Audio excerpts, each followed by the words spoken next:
নিষিদ্ধ সংগঠন আওয়ামী লীগের ৭৭তম প্রতিষ্ঠাবার্ষিকী ছিল। সেই প্রতিষ্ঠাবার্ষিকী প্রতিরোধ করতে বলা চলে বা জামায়াতে ইসলামী ঢাকা মহানগর দক্ষিণের পক্ষ থেকে একটি বিক্ষোভ কর্মসূচির ডাক দিয়েছিল, যেটি ধানমন্ডি ৩২-এ, এবং তারা এই ধানমন্ডি ৩২-এ এসে জড়ো হয়। তাদের যে বিক্ষোভ মিছিলটি সেটি নিয়ে ধানমন্ডি ২৭-এর দিকে গিয়ে পরবর্তীতে তারা আবারও এখানে এসে অবস্থান নেয়।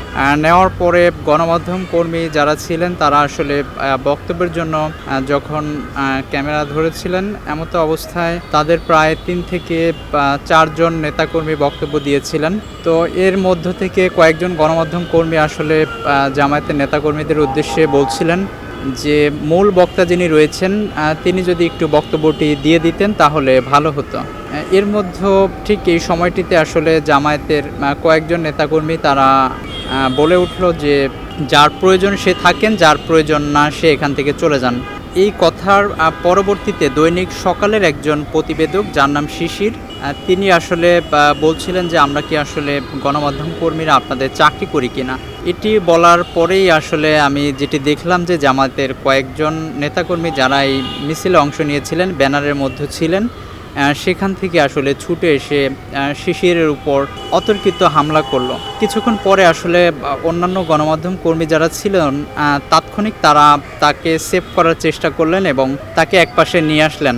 এর প্রায় 2 মিনিট পরেই আবার আমরা দেখলাম আরও বেশ কয়েকজন নেতাকর্মী এসে পরবর্তীতে শিশিরকে আবারও এখান থেকে ছিনিয়ে নিয়ে যায় এবং নিয়ে তাকে মাটিতে ফেলে আসলে এলোপাতাড়ি হামলা করা হয় তার উপরে। এবং আপনাদের যদি বলতে চাই, তাৎক্ষণিক কিন্তু তাকে দেখেছি, তাই সে ব্যাপকভাবে ইনজুরি হয়েছে এবং তার কয়েক জায়গায় কিন্তু ক্ষতর চিহ্ন, ব্লাডের চিহ্ন আমরা দেখতে পেয়েছি। পরবর্তীতে তাকে এখান থেকে নিয়ে পাশে একটি হাসপাতালে নিয়ে যাওয়া হয়, সেখান থেকে প্রাথমিক চিকিৎসা নিয়ে সে আসলে বাসায় অবস্থান করছে।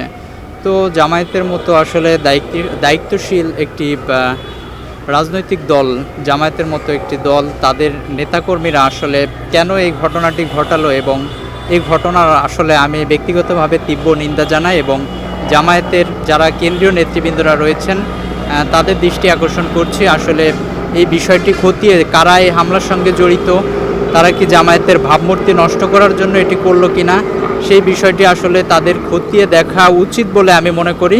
এবং এই ধরনের নেতাকর্মীরা আসলে যে কোনো দলের ভাবমূর্তি ক্ষুণ্ণ করার জন্য অবশ্যই খারাপ এবং তাদের বিরুদ্ধে ব্যবস্থা নেওয়া উচিত বলে আমি মনে করি এবং এটা আমার দাবি।